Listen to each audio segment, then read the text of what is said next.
Hey, welcome back to Special Session. I'm Brian Schott with Utah Political Watch. Glad to have you on board today. In this episode, new polling shows Donald Trump, Spencer Cox, Mike Lee, and John Curtis are all underwater with Utah voters. And I'll tell you why I think the Deseret News absolutely botched their explanation for why Cox's numbers are dropping. I've also got an update on my lawsuit against the Utah Legislature over their refusal to give me a press pass, a great breakdown of just how much Utahns love voting by mail, and a fundraising email from Mike Lee that's not all on the up and up. Now, before we get into that, I've got two quick favors to ask you. The first one, if you like this show, hit subscribe wherever you're listening, and if you've got a few seconds, leave a rating and review. It genuinely helps other people find us. And secondly, I do this work independently. No corporate backers, no billionaires bankrolling this. It's funded directly by readers, listeners, and viewers like you. If you value independent coverage of Utah politics, head over to my website, utahpolitics.news, and consider becoming a supporter. It's our second birthday, and right now, you can get 20% off an annual subscription at utahpolitics.news through the end of August.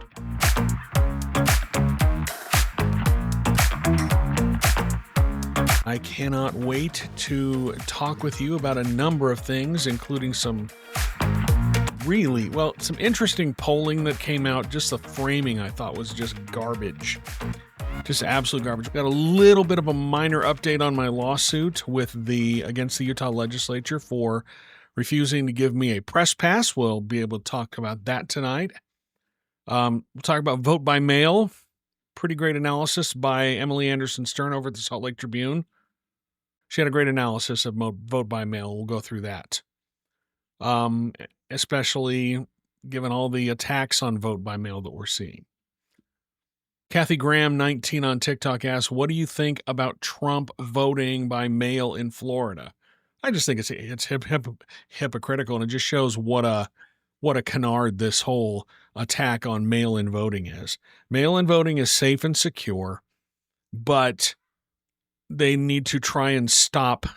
They need to do something to reverse their fortunes in the upcoming midterm elections, because every poll, and we've talked about this before, but every poll that we've seen shows that the Republicans are in deep, deep trouble. And we talked about this last time, but it's the calls have gotten louder. You've seen more and more people, including Steve Bannon now, urging President Trump to issue a executive order, an emergency declaration, so that the federal government can take over the administration of elections. I told you that was going to happen. That's what they were going to try and do. Mida19 asks, can you talk about Stuart Adams threatening to sue people he doesn't like for defamation? First of all, I haven't heard that. Second of all, suing someone for defamation, there is a very, very high bar that you have to clear in order to do that. Like when the lawsuit against Kevin O'Leary by the people from Alliance for a Better Utah and the Elevate Utah Girls, when he claimed that they were funded by the Chinese government or agents of the Chinese government, and that's why they were opposed to data centers. That's absolutely not true. He's already apologized for it. That might cross that bar for defamation. But, libel's a much higher bar, and defamation is I'm not a lawyer, but defamation and libel are very, very high bars to clear.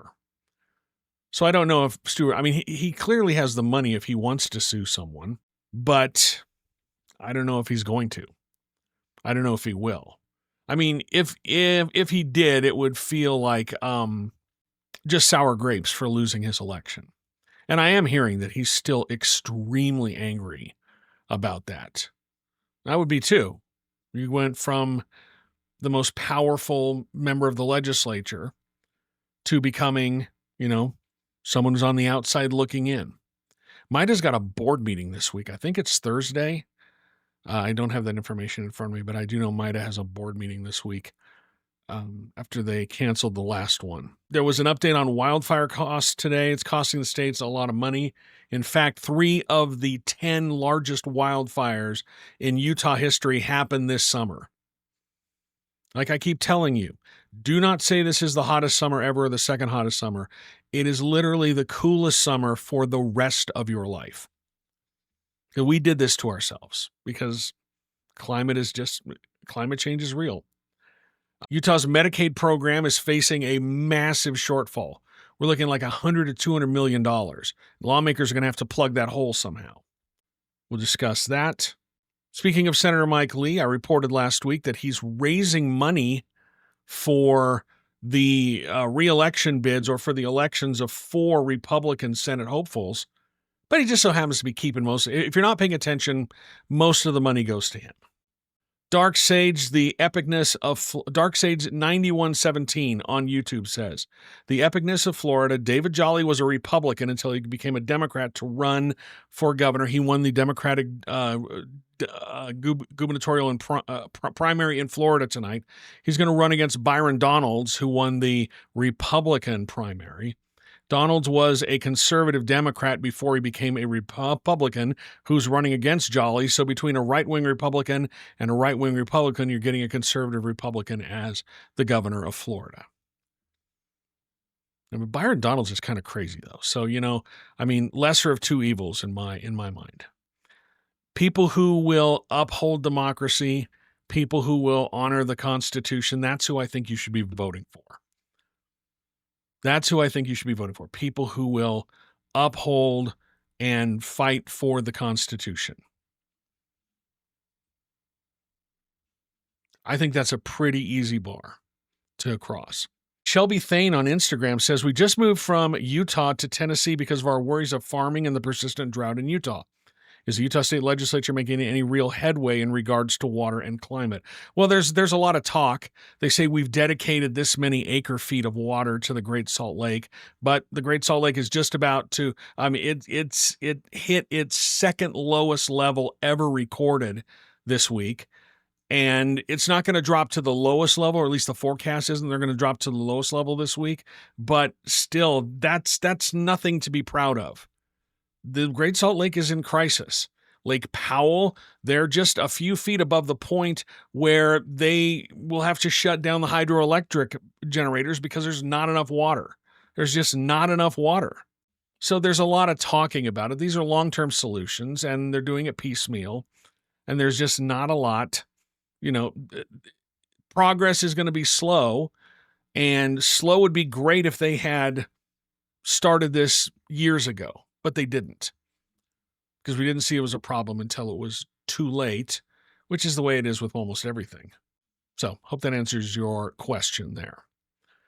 Not Normal on YouTube, on TikTok says, Cedar Republicans losing a primary isn't a win if we just vote for another Republican. Well, this is an open seat in Florida because Ron DeSantis is term limited. He can't run again.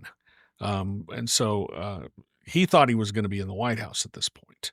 If you remember, he was sort of the flavor of the month for the Republican Party for about a month, actually.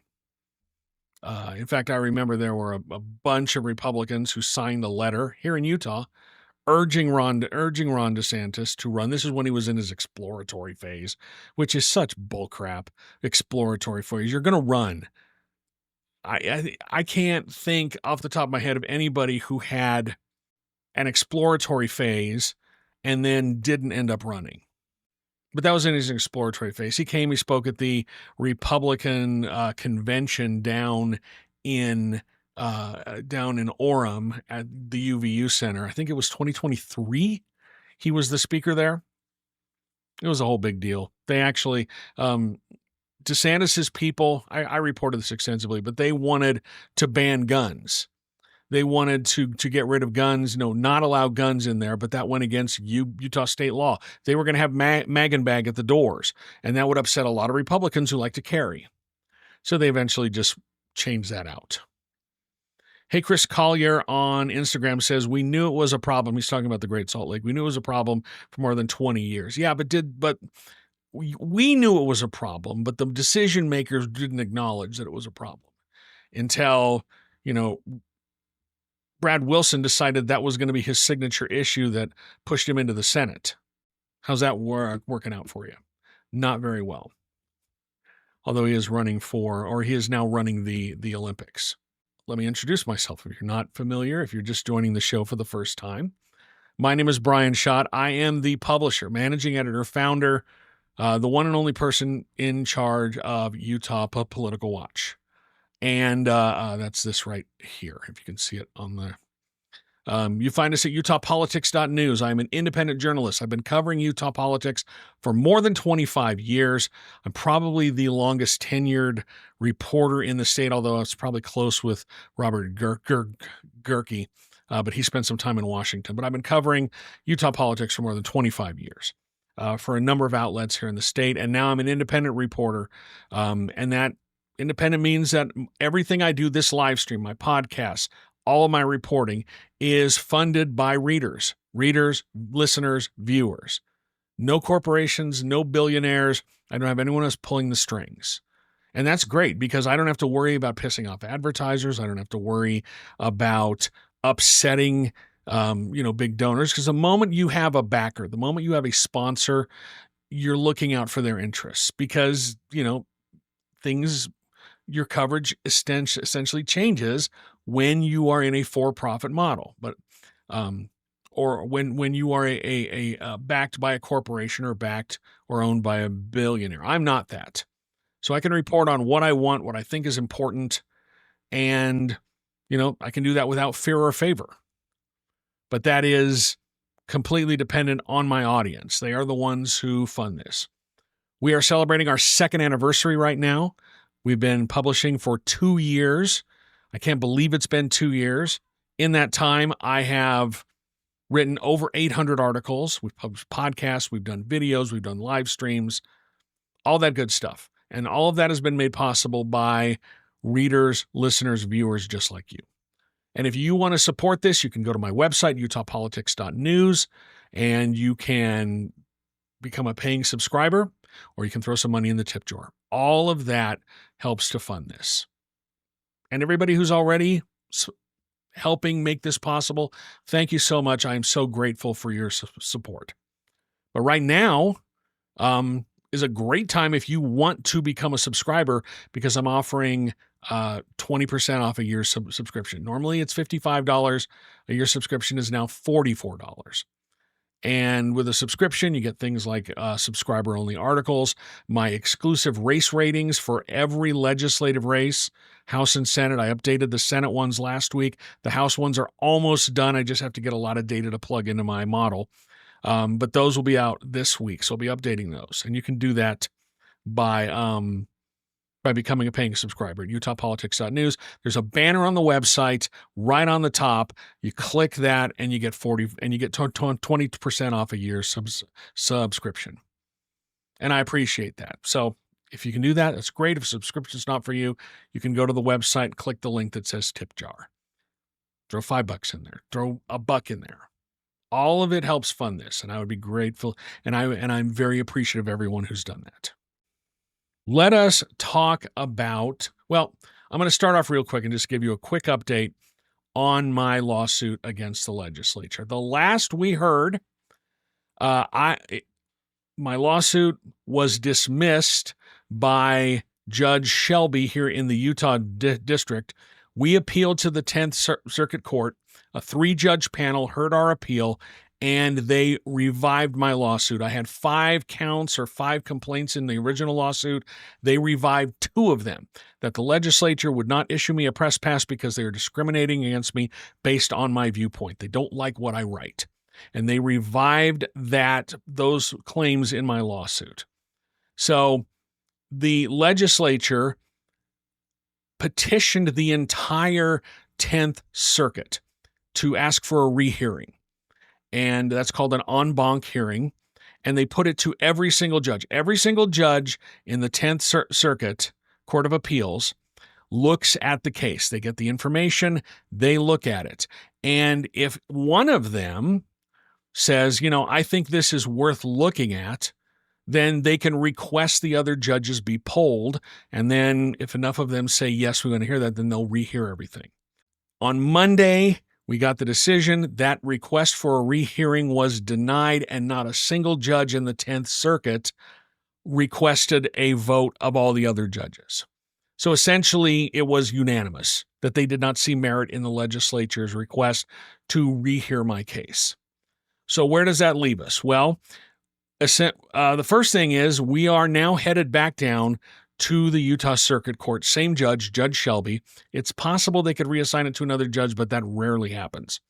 And that will happen within 2 weeks. Within 2 weeks, the 10th Circuit will issue a directive sending the case back down to Judge Shelby with instructions. They said that he made a mistake the way that he interpreted part of my complaint.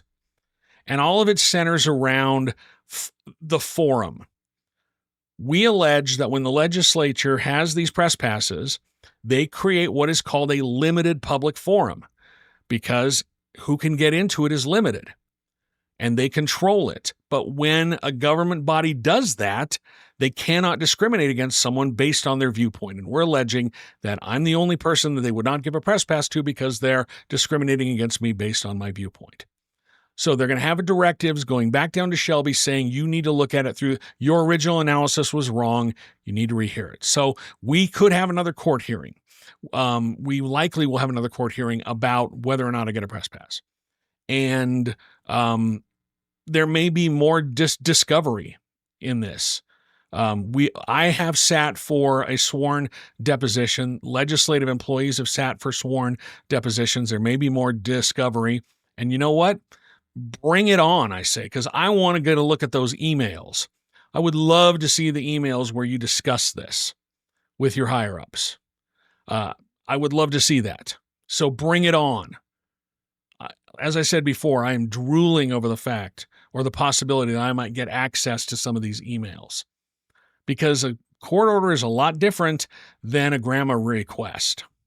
So we're probably going to head back down to the 10th Circuit or to the Utah Circuit to look at this case. It is possible that the legislature could appeal to SCOTUS and ask them for cert, ask them to hear this case, ask them to reverse and to keep me out. They might do that. That's a lot of money. I have no idea how that would go. Remember, the legislature has already spent almost $500,000 paying an outside law firm from Washington, D.C. to handle this case for them. It's not the Attorney General's office. It's not the state's own lawyers. They gave themselves the ability to hire their own lawyers in cases like this, and that's what they did. This same law firm, they're representing the legislature in the case against me, and they're representing the legislature in the redistricting case. And as I reported a couple of weeks ago, they spent like $1.8 million so far with this law firm for the redistricting case. They've spent about $500,000, just under $500,000 so far, from what I've seen on. And I'm gonna grandma request the invoices here in the next week or so to see where we are, because there'll be a whole bunch of new charges. But it's a lot of money. It's a lot of money, a lot of taxpayer money, that to keep me from getting a press pass, from keep me out of these press conferences, because they changed the rules to say that independent journalists do not qualify. So that's where we are with this case. It was another win for me. They denied the legislature's request for a rehearing, and now it's headed back down to the Utah court. Looking at some of the comments over on TikTok, Mida19 says they should just make the legislature give a press pass. That's what we're hoping that Judge Shelby will do when we get back in front of him.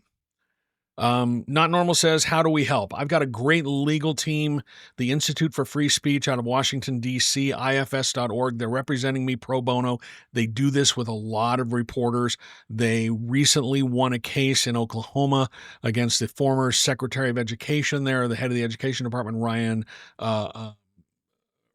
I'm forgetting his last name. He was the Christian nationalist, and he kept some reporters out of some meetings, claiming that they weren't real reporters, and they won that case. In Iowa, there was an independent journalist who wasn't being given a press pass. They sued. They won that case, so they do that. But they're representing me pro bono.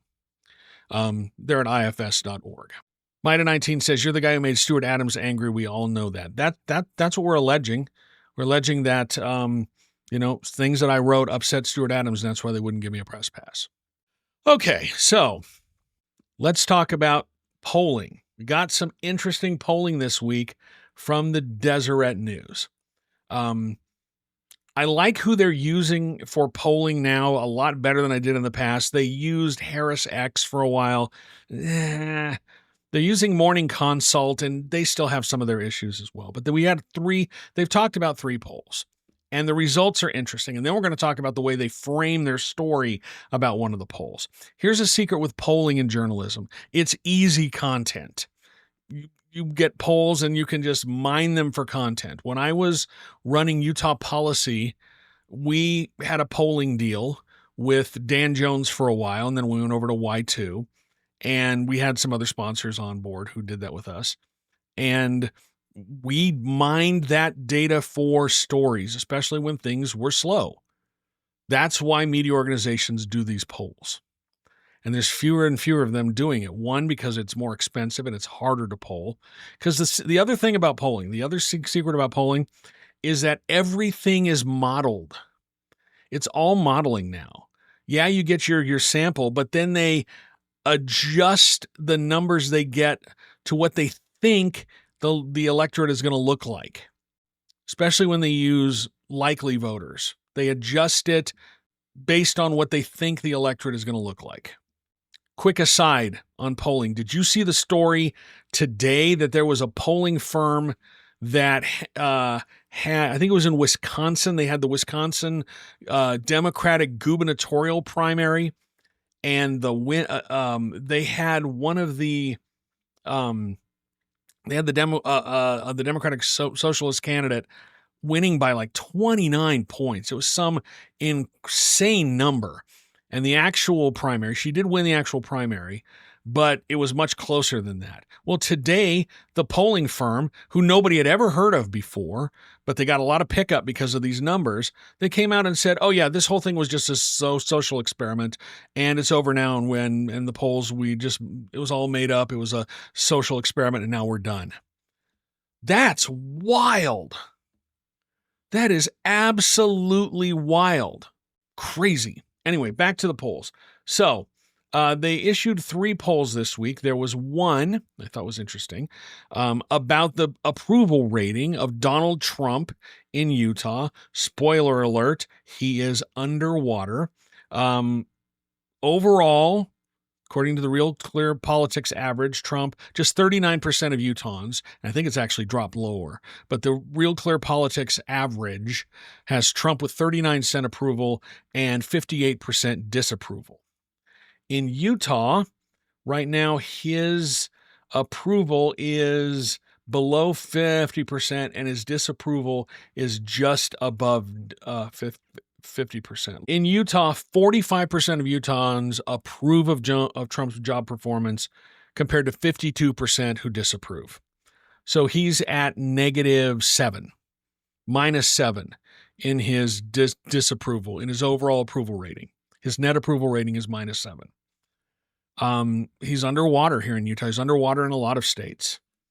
I thought that was interesting.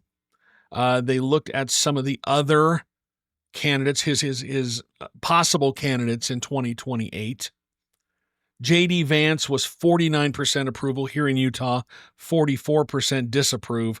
Marco Rubio was 43% approval, 38% disapprove, and 19% don't know for Marco Rubio. So even the Republican brand, and a lot of this is just because of independents who are not on board with Trump anymore. And we'll see that as we get to the approval ratings for Spencer Cox, Mike Lee, and John Curtis. The second poll was about voter ID. They have a question. Do you support or oppose requiring voters to show photo identification when they vote? 57% of Utahns said they strongly support that. 24% somewhat support. The people who oppose, 6% somewhat oppose, and 8% strongly oppose. That means 14% of Utahns oppose it, and you've got 81% of Utahns who are in favor of showing photo identification when voting. Same thing. Do you, here in this question, do you support or oppose requiring people to provide proof of U.S. citizenship, such as a birth certificate or passport, when they register to vote? 48% strongly support, 18% somewhat support. Oppose is about 26% overall, 10% somewhat oppose, 16% strongly oppose. So again, in theory, Utahns support showing ID, what to vote, and showing proof of citizenship. But that's really not the whole story here, because you ask anybody, should you have to show ID when they vote? Yeah, everyone's like, yeah, I kind of like that idea, but they never get any of the specifics. And this poll is being used by Mike Lee and his supporters to yell about the SAVE Act, which we've talked about before, which is a voter it's not a voter ID law, it's a voter suppression law. Because, yeah, you have to show ID to register. You have to show proof of citizenship to register to vote, but it can't be a driver's license, except you're in one of 5 states. It has to be a passport or a birth certificate. And if the name on your passport, if you changed your name, if the name on your passport does not match your birth certificate, then it's up to you to fix the problem. If the state somehow says we don't think you're a citizen, it's up to you to fix the problem. And experts say it could disenfranchise up to 10% of the population here in the United States. So it's clearly about voter suppression. So when you hear stories like this, when you see poll results like this, where Americans support showing ID and Americans support proof of citizenship to vote, yeah, but you're not talking about any specifics. And then when you explain to them what it does, they kind of go, the numbers fall off a little bit. Hey, Chris Collier says, is this the general electorate or likely voters? It's registered voters on the first 2 polls, they said. The first one was registered. This is all registered voters, and it's got a margin of error of about 3%. So it's almost 800 people that they polled, registered voters, not likely voters. And there's a world of difference between registered voters and likely voters. Registered voters, it's really easy to find those. You just get the voter file and you contact them. But when you're trying to account for likely voters, there's a whole bunch of screening that you have to do. So it's a lot easier to do the registered voters. The third set of numbers that I want to talk about is about the job approval ratings for Spencer Cox, Mike Lee, and John Curtis. Spencer Cox is underwater for the first time in office as governor. His approval rating has dropped 10 percentage points since January. In January, he was at 51%. Now he's at 41%. His disapproval has risen from 37 to 49%. And it looks like most of the people who have shifted away or shifted their support away from Governor Cox are independents, which absolutely makes sense. Governor Cox won with, he got like 60% of the vote when he won re-election. There are not 60%, 60% of the voters are not Republicans. He got a lot of independent voters. And independent voters do not like what he's doing. And all of that makes sense. But I want to talk about the way that they frame this, and we'll get to it in a second, because I think it was just garbage framing in their story about this.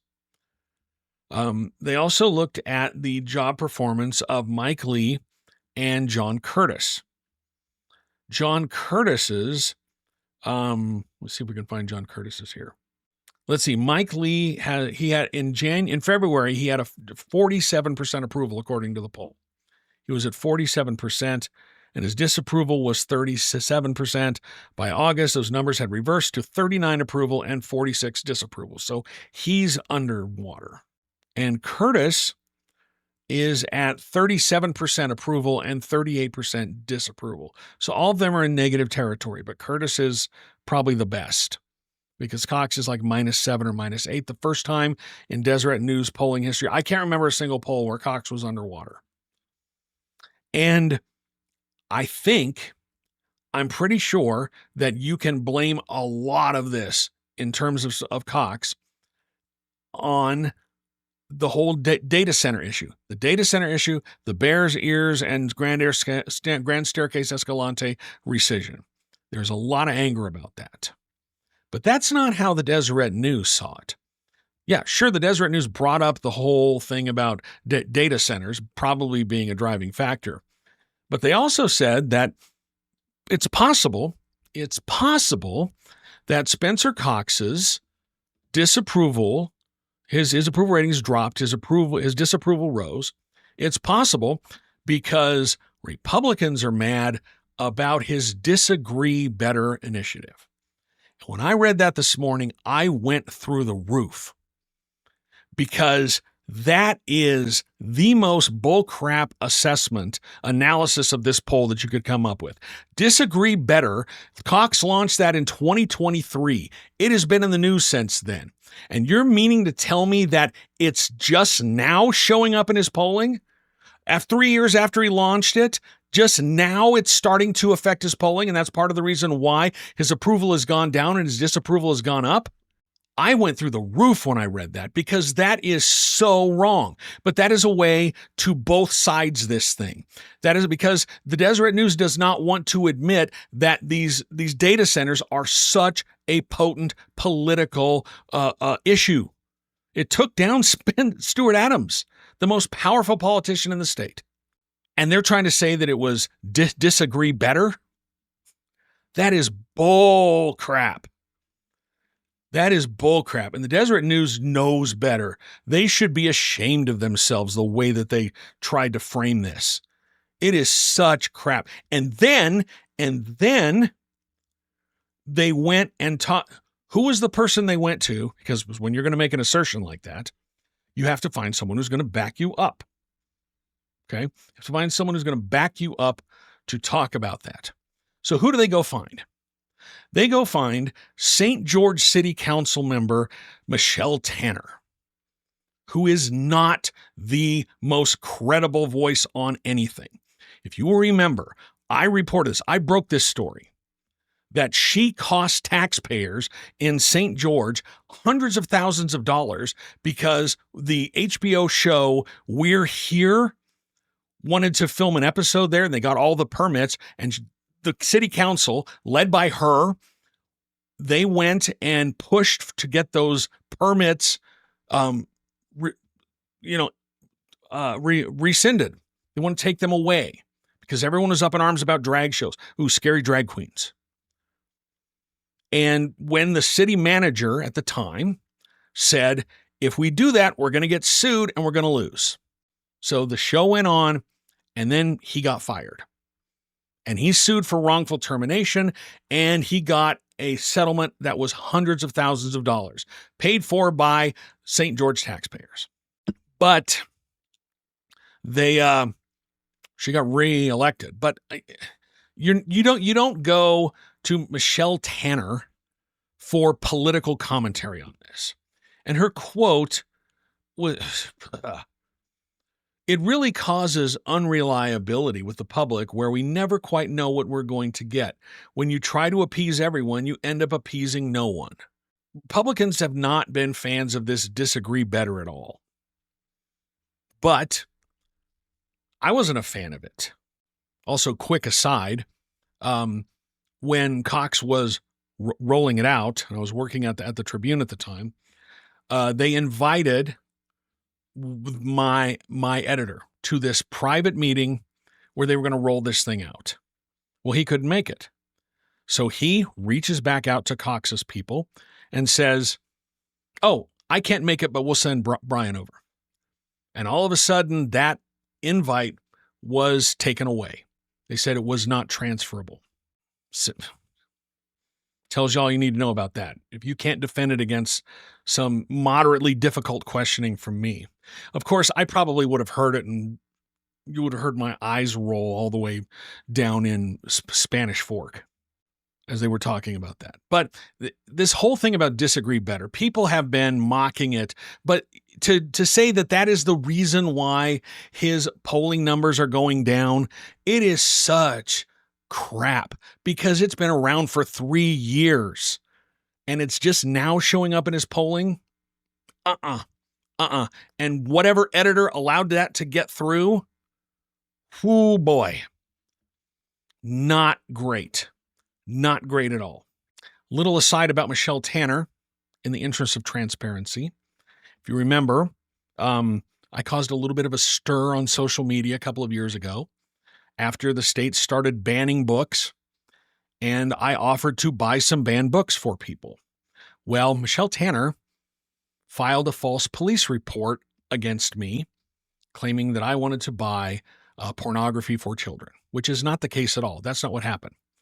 But she filed a false police report against me. So that was all sorts of fun. And she was egged on by some of the crazies in the Utah Republican Party. So maybe I've got a little bit of a problem with Michelle Tanner, but it's not specifically for that reason. There's a lot of reasons why I have a problem with Michelle Tanner being consulted as an expert on anything. And if you want to listen to some really spectacular programming, look up her podcast, which she hasn't recorded an episode for in more than a year, I think. The Michelle Tanner podcast. Video of it, she wears this big cowboy hat, and then she just kind of lost interest. Podcasting's hard. It really is.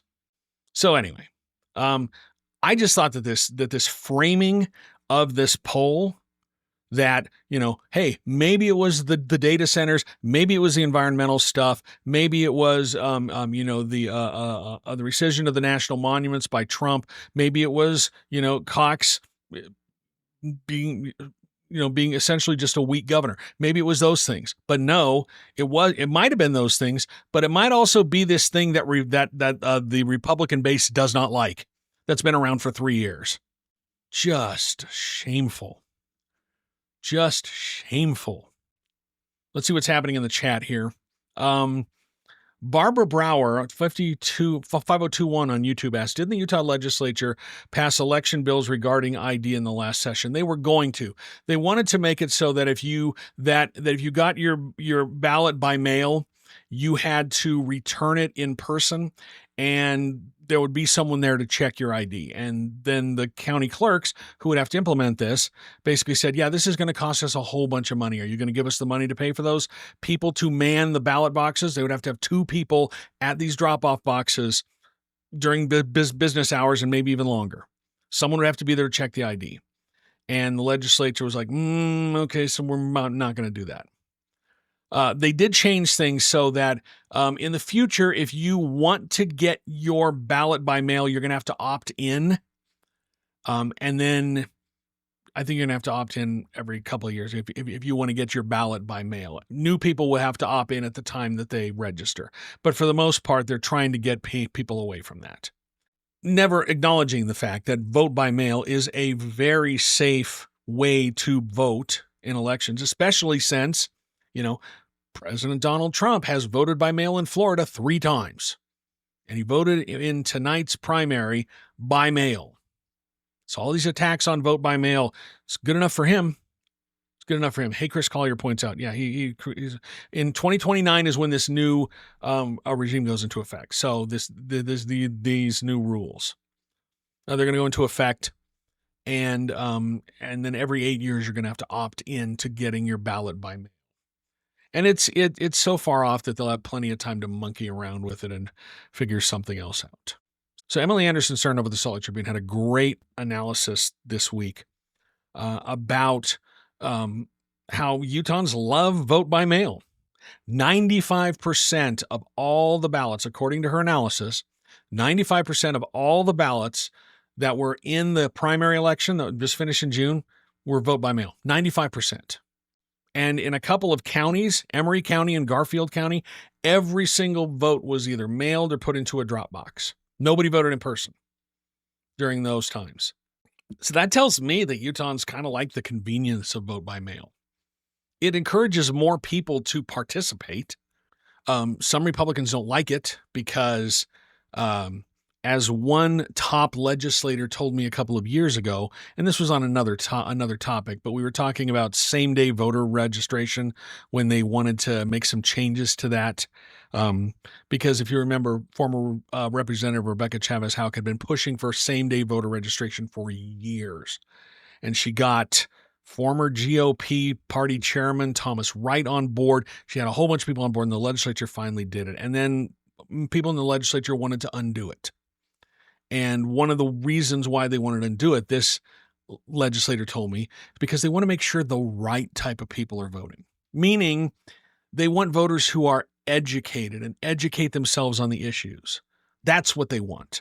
They don't want casual voters who just decide at their kitchen table. Well, guess what? Most voters aren't political sickos like I am. Most people don't even start paying attention to politics till they get close to the election. They just don't pay attention to it. I'm just a crazy, crazy sick person. But it's a great analysis that, Donald Trump wants to get rid of mail ballots, but he voted by mail.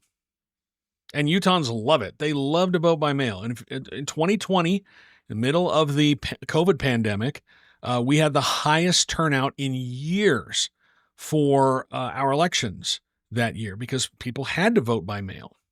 Utahns like it. It's convenient. But some people think that you need to go stand in line. The only true way to vote is to stand in line.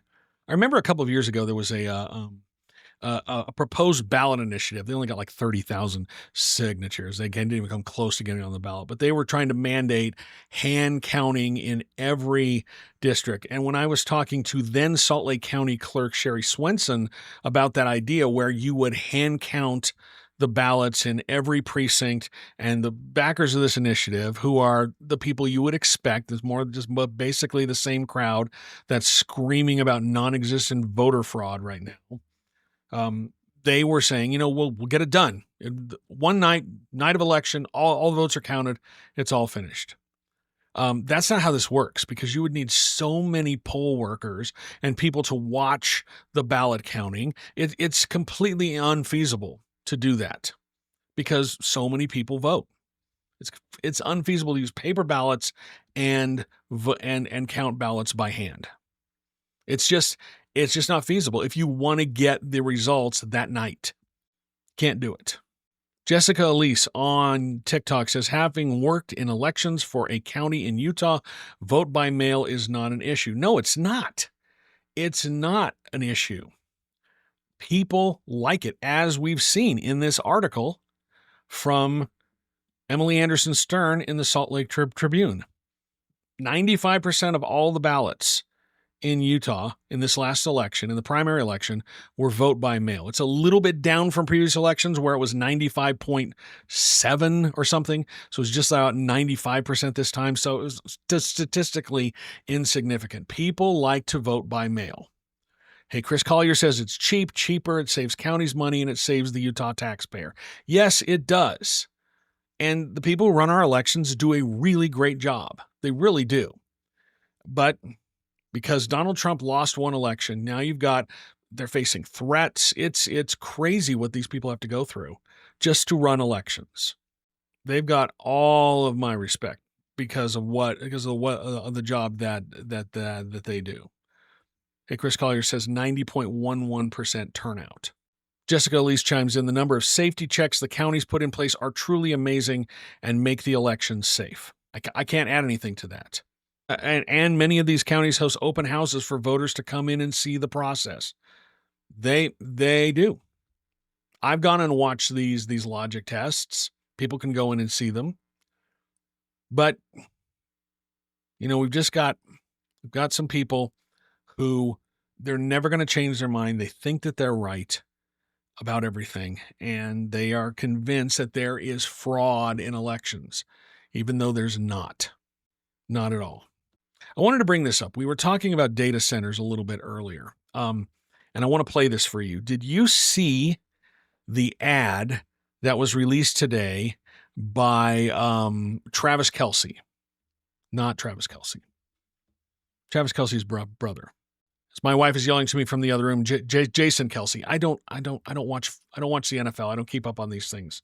My wife yells to me, it's Jason Kelsey. So there's an ad by Jason Kelsey. He has a beer company. And this ad, I'm going to play it for you. It's a little bit rough, but I'm going to play this thing for you because I think it's fantastic. And if you want an idea of where the public is right now on data centers, this ad is everything. This is all you need to know. So here, I'm going to play this for you now. AI data centers waste millions of gallons of water. That's why Liquid Death and Garage Beer have decided to team up. We want your pee to cool these data centers. We want your pee. Please give us your pee. Let's pee on computers together. 'Cause we need lots of pee. Endless gallons of pee. Join our important endeavor. We want your pee. Please give us your pee.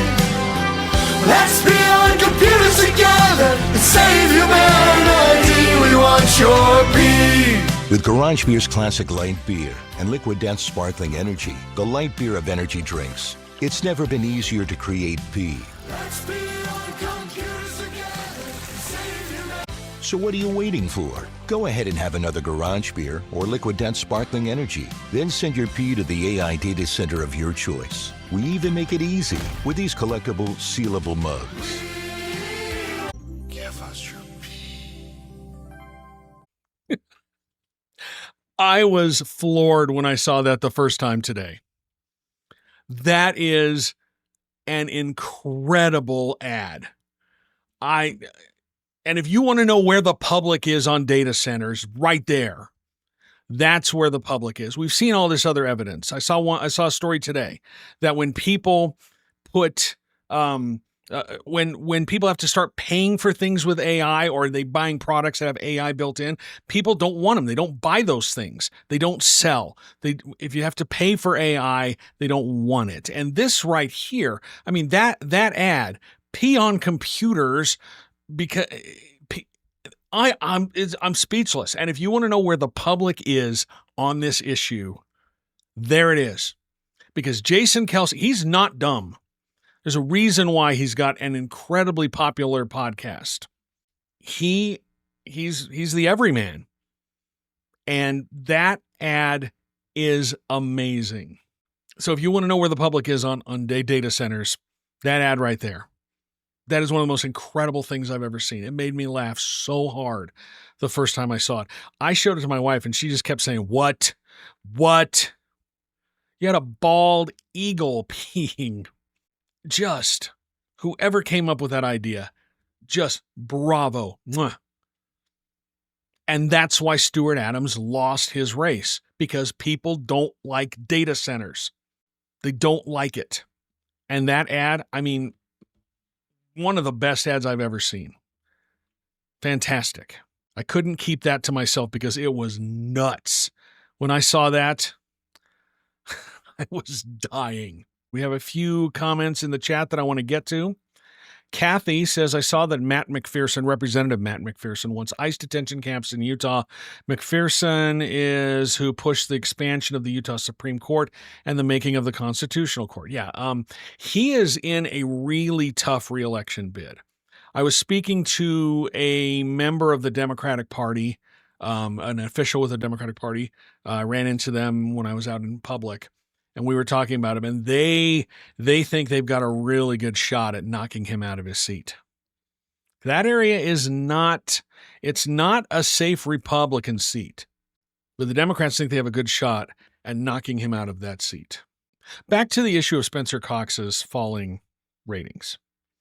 I had this thought today. I think one of the problems that Spencer Cox is having right now is he's trying to figure out what he wants to do after he leaves the gubernatorial mansion. I think he may think that he made a mistake by saying he was only going to serve for 2 terms and then get out of the way, because he's not running for re-election. And he can't go back he can't go back on that. It looked really bad for his brand. I think he saw an opening for a higher office. Maybe he decides to run for Senate in 2028, especially if Senator Mike Lee does not run again. But I think he's kind of rudderless. He doesn't know what he's going to do now. Maybe he thought he was going to have a national profile. Remember, I spoke with Jonathan Martin from Politico about this. He wrote an article saying that he thought that Cox should run for president in 2028, run a campaign that he knows he's going to lose, simply to get everyone talking about the issue of social media. A one-issue candidate, it's happened before, just be sort of a sacrificial lamb, but run for president in order to get that message out there. I don't know if he would do that, but I think he's really struggling with what he's going to do once he leaves office. I mean, he's not going to run the Olympics. That's Brad Wilson's job. Brad Wilson was appointed as the head of the Olympics. Maybe he thinks he'd get a job with a new Major League Baseball team if we get one. He's very close with Steven Stark, who runs Larry H. Miller Entertainment, which would be the group that's trying to get this Major League Baseball team here. Starks is one of his closest political advisors. Maybe he thinks he would get a job with that. I think that would be his dream job. But, he's finding out what happens when you are a gutless incumbent, and I think that is a fair assessment of his job as governor. It's been gutless. He's let the legislature run roughshod over him. He rarely pushes back, and that's why they do a lot of the things that they do. He learned his lesson over the transgender sports ban bill when he vetoed that, and they came back into session and overrode his veto. And he's learning what happens when you are a gutless incumbent who, expands the Supreme Court. People do not like a lot of the things he's done. And I think he's just really struggling to figure out what's next. He has a press conference. He has his semi-monthly televised press conference. Guess what? I can't go because I don't have a press pass with the Capitol, so I can't go there.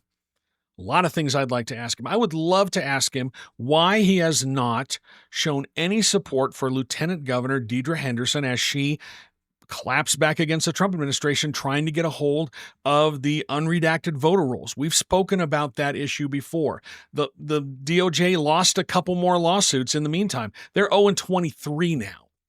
They're not winning this lawsuit trying to get a hold of the unredacted voter files. I was listening to Mark Elias. He's got a great, he's the lawyer who's been challenging a lot of this stuff. He challenged Trump in court in the aftermath of the 2020 election, defeated him in almost every court case. And I was listening to him talk. His website is Democracy Docket, great website. And he is convinced that new Attorney General Todd Blanche is going to take this issue to the Supreme Court. This attempt to get the voter rolls, to force states to turn over the voter rolls, going to take it to the Supreme Court because they're getting humiliated. They've lost 23 cases in a row. A lot of them are appealing it up to other seats, but they're just not. It's a losing issue. Court after court after court is saying, no, you don't have the authority to get these files, to demand these records from states. States are in charge of administering elections. That's in the Constitution. That's why we don't have one election day. There's thousands of local elections who run this. Kathy asks, where is his district? I think she is referring to Matt McPherson. It's over in West Valley. It's HD 26. I don't have a map available right now, but it's HD 26. But Democrats in Salt Lake County think that they're going to get him, or they've got a good chance to get him. We should talk about this real quick. It came out this week that the Medicaid program here in Utah is facing a pretty big shortfall, a $100 to $200 million shortfall.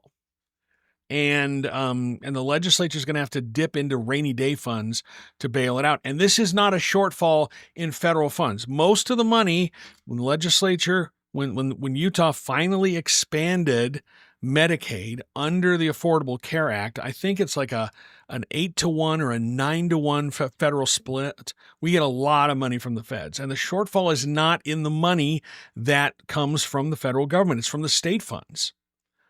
And Workforce Services, who administers this, they were talking about how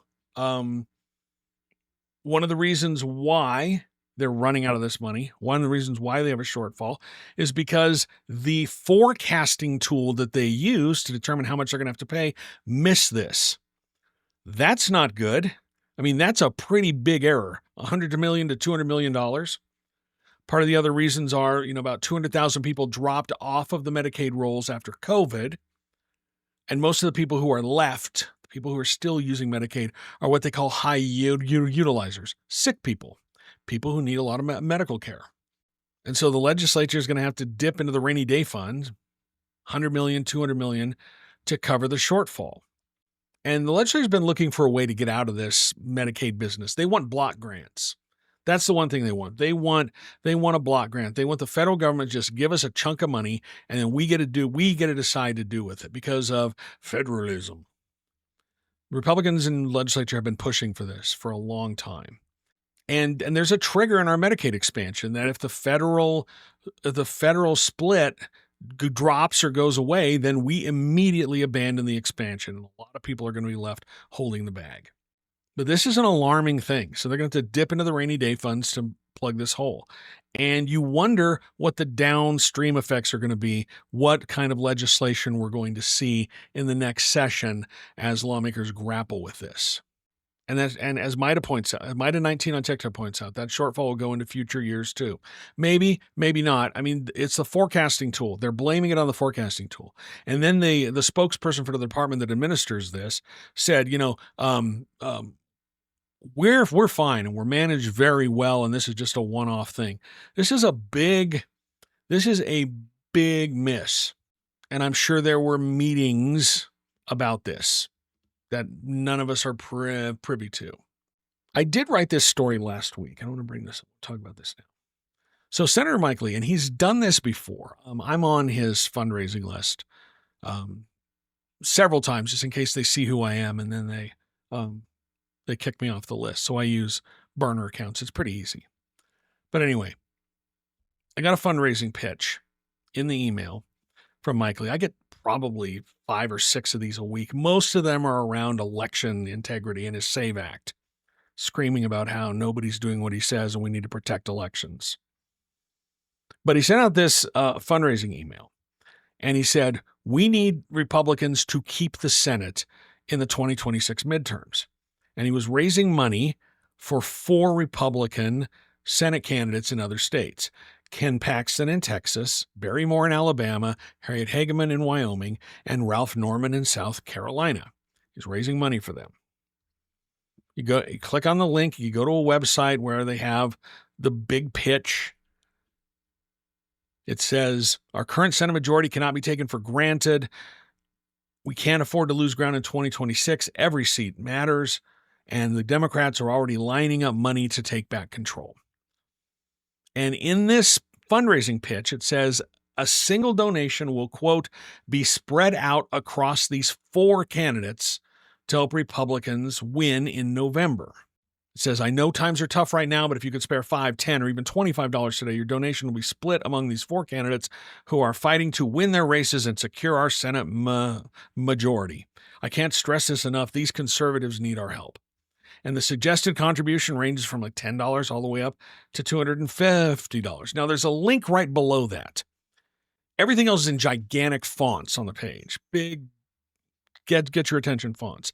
And then in just regular text, there's a link right below that that says you can click it, and it says you can look at the details of your donation or edit the allocation. So you can edit who gets the money. But the default on these donations, you're giving money to support these 4 Senate candidates.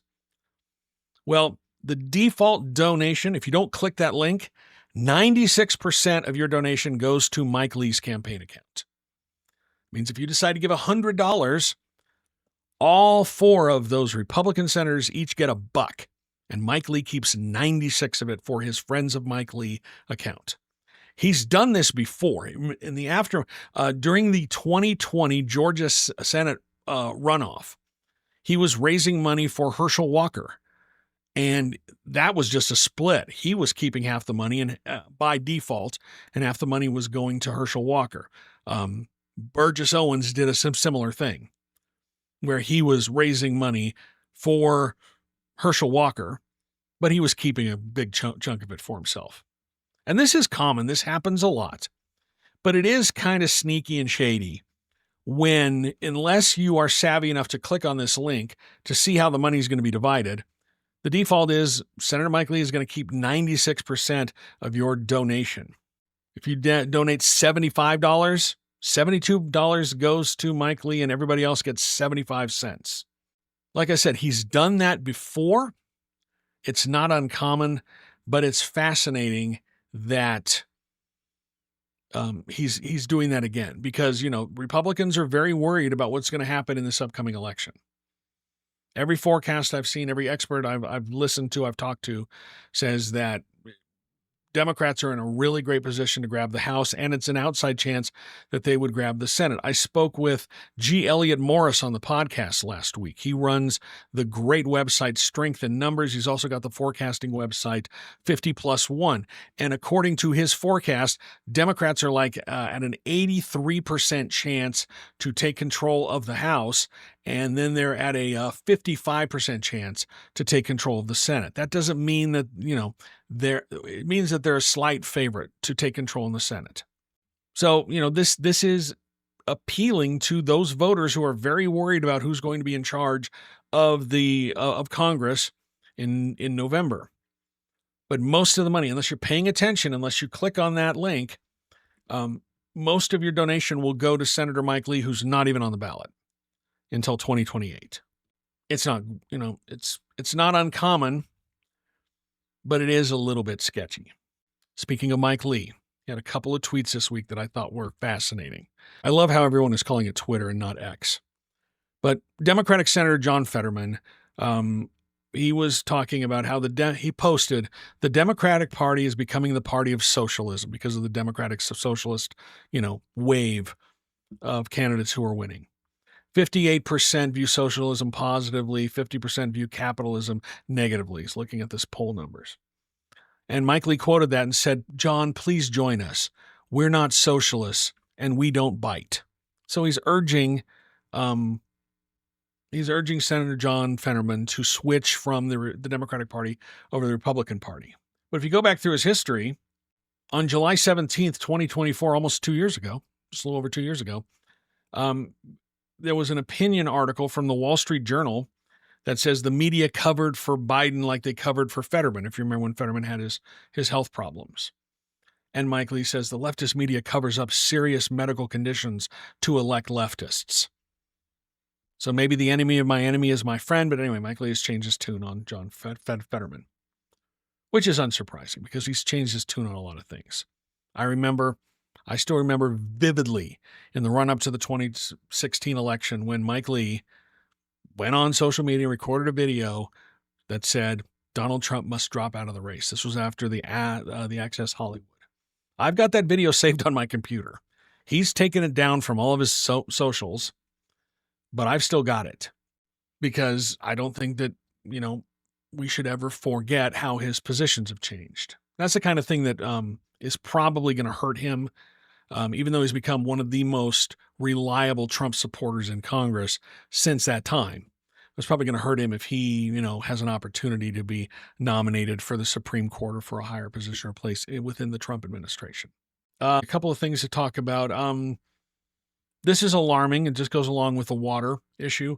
Some headlines this week. The Great Salt Lake is approaching its second lowest level ever recorded, and Lake Powell is just nearing its record low, and Lake Mead is close to its record low because of this massive drought. And none of the states with the Colorado River can really come to an agreement. I think they're close to an agreement, but if they don't, the feds are going to step in and force them how they allocate the river. Problem is they divided up the water in the Colorado River when it was unusually wet and some unusually wet years. And now It's not. And we're back to what is the default, which is a dry and arid part of the country. And yet people are still using a lot of water. Paul Sensei on TikTok says, it still blows my mind that any Republicans are backing Paxton. Well, you did see the story a couple of weeks ago that there was a fundraiser down in Texas for Paxton. And he is really causing a lot of hand-wringing among Republicans because his fundraising is not going great. At least it's not going as well as his real estate portfolio. But his fundraising is not going great, and Republicans are really antsy about that. I think in the last quarter, he only raised like $9 million, and James Tallarico raised almost $40 million. Big discrepancy in how much money they have.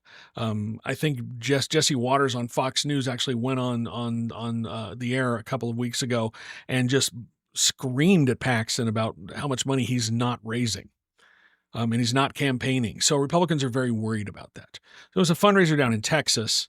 I believe it was in Texas. Anyway, Senator Mike Lee was there as part of it. And then they're going to have a second fundraiser, and I think it's here for him. And one of the big organizers is Ben Rogers. You may know him as Manhatva on Twitter. He's the guy who drives the Cybertruck and yells at kids on bikes. I do know at one point Senator Mike Lee was pushing him to run for Congress against Blake Moore. He desperately wants to run for something because, he's rich because of daddy's money. Anyway, they're raising money for Ken Paxton. And I would really like to ask him, about the sweetheart deal about his thoughts about raising money for Ken Paxton, who cut a sweetheart deal for that one official in Texas who was convicted, I think, of harming children. And I think the guy only spent like a day in jail, and Ken Paxton cut him a sweetheart deal. It's become a big issue in the race down there. And I'd really like to get his thoughts about that because, he's so supportive of Ken Paxton that he wants to raise money for him. Fun thing, I was digging through some campaign finance stuff here in Utah, and I saw that there was a PAC that was formed earlier this year. It was called Deseret Defenders, and it's by a guy it's run by a Republican guy up in Davis County who's sort of on the fringes of the conservative part of Davis County. Anyway, he did this whole thing. The Deseret Defenders PAC. They have one donor. It was Ben Anderson, and he donated $1,000. They haven't spent it on anything. I think they were going to try to help Trevor Lee or something. But anyway, one donor, Ben Rogers. Sorry, it's Ben Rogers is his name, and he was that's Manhattan on Twitter. Ben Rogers, and he's the only donor to this group. Paul Sensei says, I'm not a Democrat, but I want to see a blue wave of a purple dot in this bright red state. All of the shifts that we're seeing are people, are even some Republicans, but a lot of independents are shifting away from Trump. Harry Enton on CNN was posting earlier tonight that Trump's approval rating has swung like 50 some points. He was +6, actually in the 40s. It was +6 at the beginning of the year, and now he's like at -37 or something. His net approval, which is a massive, massive shift. He's got young men abandoning him. He's got every ethnic category is abandoning him. I mean, he's wildly unpopular.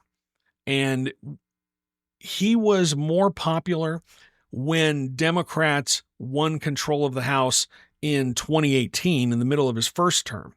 He was more popular then, and Democrats got control of the House, than he is now. His job approval ratings are much lower now, heading into the 2026 midterms, as they were heading into the 2018 midterms.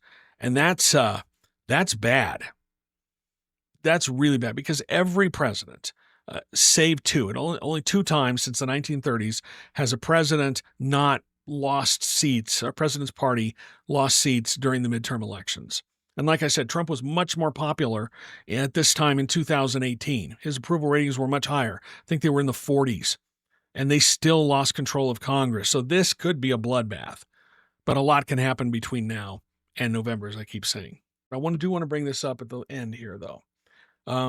Utah, for the 12th consecutive year, has been ranked as the worst state in the nation for women's equality.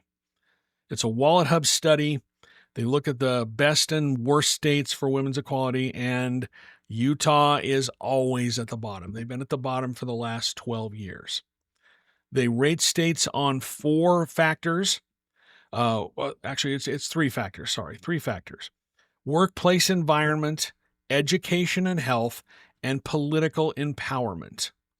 And Utah is 50th out of 50. Their ranking for workplace environment is 47th, so they're near the bottom. Education and health, 50th. Bottom. Because their health care is not great, and education systems are not great for women, according to the study from Wallet Hub. Now, this is fascinating, though. Political empowerment, Utah's 29th, so we're close to the middle. Pull up the, as they said, when they're looking at workplace environment, they factor in income disparity, higher income disparity, that's the median annual earnings, disparity in the share of executive positions, how many women are in executive positions, how many women are minimum wage workers, average number of work hours. Anyway, Utah was 47th by that metric. When you look at education and health, they factor in 3 things. The disparity in advanced educational attainment. Men versus women. Do women go on and get their degrees in college and beyond? They look at the disparity between men and women in math scores and in their doctor visit affordability. And Utah is last when it comes to that. But when it comes to political empowerment, they're right in the middle. Disparity in share of lawmakers in the U.S. Senate. Well, we don't have any, and I don't think we haven't elected any woman to the U.S. Senate. Disparity in share of lawmakers in the U.S. House of Representatives. We've got one, Celeste Malloy. We've had Mia Love in the past. Disparity in the share of lawmakers in the state legislature. That's where things start to even out. And disparity of state elected executives. Well, you do have 2 women in elected executive positions. You've got Tina Cannon, who's the auditor, and Lieutenant Governor Deidre Henderson. But Utah's at the bottom of the list, again, 12 years in a row. It reminds me of what happened when the absolute snit that lawmakers had, that leaders had, when that list of quality of life rankings came out and Utah was near the bottom. But Utah's the best state for business and best economy. Yeah, but when you look at quality of life, when you look at the quality of life for women, they're at the bottom. 2 things can be true at once. And in this case, Utah's a great place for businesses. Great place if you're a business owner. Great place if you're an entrepreneur, a male entrepreneur. Great place for all that stuff. And then, but if you look at the quality of life, we're bottom 5, I think. You look at, for women, the quality of life for women, you're at the bottom. 2 things can be true at the same time. So when you hear people talking about Utah's the best economy in the nation, sure. But is it okay? Is what's the quality of life here? Because the economy isn't everything, folks. All right, I think that's going to do it for me tonight. Thank you so much for your time and your attention. I really appreciate it. If you would, I have some favors to ask you. 1, drop me a follow on whatever app you're watching on. If you're on YouTube, give me a like and a subscribe. Facebook, follow me. TikTok, give me a follow. Instagram, give me a follow. Twitch, give me a follow. That's the first thing I want to ask you to do. The second thing I want to ask you to do is go to my website, utahpolitics.news. You can sign up for my newsletter. That's absolutely free. You get an email a couple of times a week letting you know I've written a new story, or if we've got a live stream coming up. You'll see those there. You'll get those emails. And that's absolutely free. I don't overwhelm you with them. But if you do want to support my work, if you want to make live streams like this possible, if you want to make my journalism possible, podcast possible, there's a couple of things that you can do. You can become a paying subscriber, $5 a month, $55 a year. Actually, I'm running a special right now. There's a banner on the website, utahpolitics.news, where you can get 20% off a year of Utah Political Watch. So it's only $44. And that'll go, every dollar goes into supporting this product. If you don't want to do a subscription, that's great. I understand that. You can also throw some bucks in the tip jar. Everything, it all goes to the same place, and it all makes what I do possible. I'm an independent journalist. I don't have corporate backers. I don't have a billionaire writing me checks. There's not some big foundation behind me. I'm bootstrapping this. I'm running on a shoestring. I've had so many people reach out to me and say, "Hey, are you hiring? I'd like to come and help you work." I can't afford you. I cannot afford to do that. It's just me right here. And, you know, we're on the path to sustainability. There is an absolute path to sustainability with this, and we're making really great strides toward it. But right now, it's still me having to do a ton of work, all this work. So if you have the inkling, if you want to support what I do, make this possible, you can go to my website, utahpolitics.news, click all the buttons, and that's all of that comes to make this possible. And I'm so appreciative of everyone who is already a subscriber. If you want to become a subscriber, just click the banner on the website that says 20% off a full year. And then, you know, you'll get a full year for $44, not $55. And that all goes to help support this or put some money in the tip jar. All of that is appreciative, and every dollar goes to making this a better product, making these products for you, because I enjoy doing this. I love what I do, and I'm so thankful that I can get to continue to do it. If you have any questions, if you have any comments, if you want to talk to me about anything, if you have a news tip, you can reach out to me through my DMs. I'll probably direct you to my secure email or my Signal if you have something you want me to know about, or if you want to ask some questions, or if you just want to chat. Feel free to reach out. My email's on the website. It's all over the website at utahpolitics.news. You can find it there. I'd love to hear from you. If something happens this week that needs another live stream, I certainly will be back if news breaks. I'm checking it every day, waiting to see what the Utah District Court is going to do with the Department of Justice's attempts to try and get a hold of Utah's voter files. DOJ is 0-23 in that quest so far, including a couple of states in our own district, New Mexico and Colorado, which have already rejected this lawsuit. And I expect Utah to follow suit fairly soon. If we do get that decision, we'll probably have a live stream to talk about that. And if you want to know if it's coming, just sign up for my newsletter and you'll get a notice that it's going to happen. Anyway, until then, stay cool, stay hydrated. You know, we're at the end of summer. If your kids are going back to school, good luck to them. If you've got kids going off to college, good luck to them. Stay safe, everybody, and we will talk to you again soon.